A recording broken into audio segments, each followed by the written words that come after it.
Welcome to the Rim Break Rodeo. We hope this video helps. In this video, I will explain how to make blue pickled garlic. First, gather your fresh garlic cloves, about 2 pounds, and peel them carefully. Next, sterilize your glass jars and lids by boiling them for 10 minutes, then let them air dry completely. Once dry, tightly pack the peeled garlic cloves into each jar, leaving about 1 inch of headspace at the top.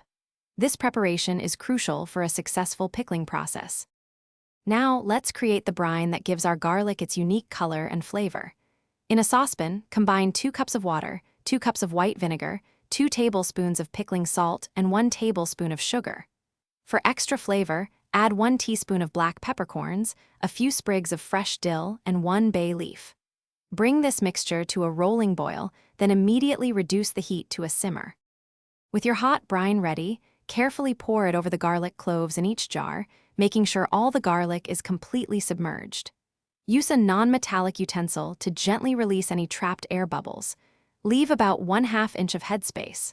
Wipe the jar rims clean, then securely place the sterilized lids and screw on the rings until fingertip tight.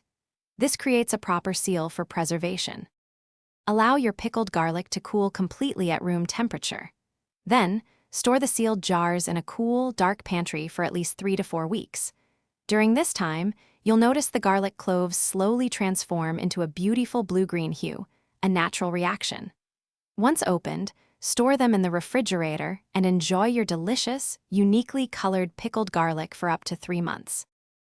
Thanks for watching. Consider subscribing if we helped you.